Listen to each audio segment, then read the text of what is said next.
Recently James Webb space telescope JWST ने एक planet like object spot किया है जिसका मास जुपिटर प्लैनेट के बराबर है।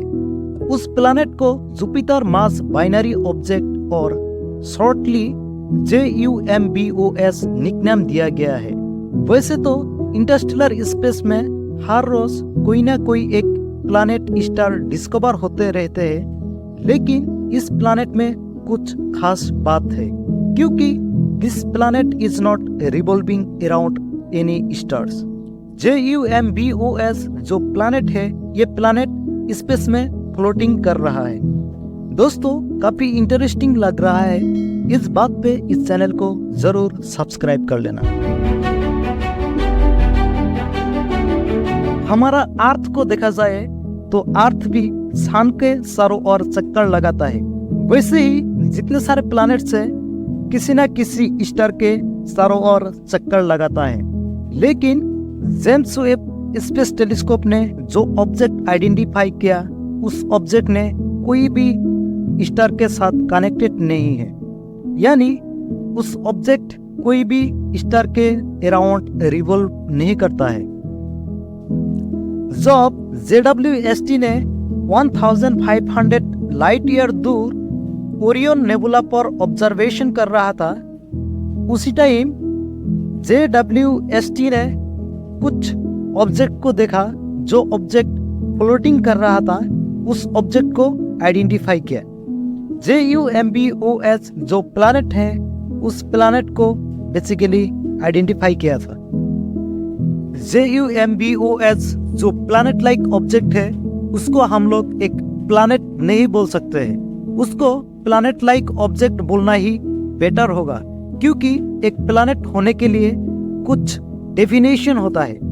जैसे कि एक सेलेस्टियल बॉडी जो एक स्टार के चारों ओर रिवॉल्व करता है, उसको बेसिकली हम लोग एक प्लैनेट बोलते हैं। लेकिन JUMBOS के केस में कुछ डिफरेंट है, क्योंकि JUMBOS कोई भी स्टार के चारों ओर चक्कर नहीं लगाता है।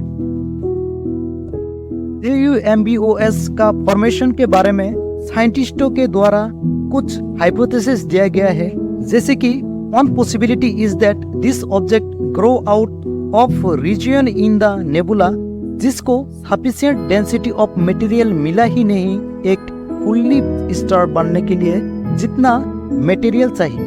दूसरा पॉसिबिलिटी ये है कि ये ऑब्जेक्ट स्टार के अराउंड ही फॉर्मेट हुआ था, लेकिन किसी भी रीजन से किक आउट हो गया है इंटरस्टेलर स्पेस में।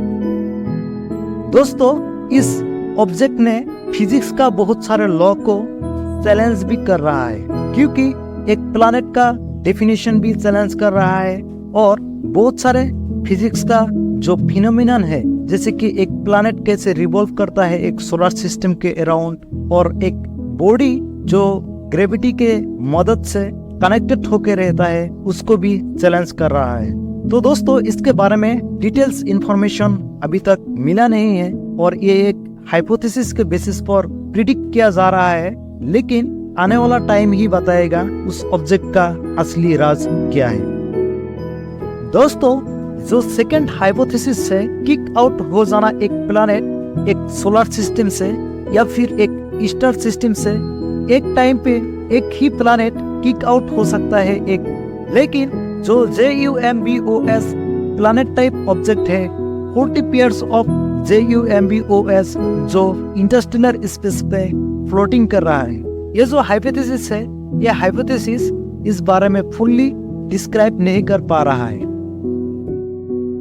दोस्तों, अगर इस वीडियो कुछ इंफॉर्मेटिव लगा है तो इस वीडियो को जरूर लाइक करके दोस्तों के साथ शेयर कर देना और इस चैनल को जरूर सब्सक्राइब कर लेना, क्योंकि हम लोग ऐसे ही इंफॉर्मेटिव वीडियो लाते रहेंगे। तो दोस्तों, इस चैनल को सब्सक्राइब करके बेल आइकन भी ऑन कर लेना।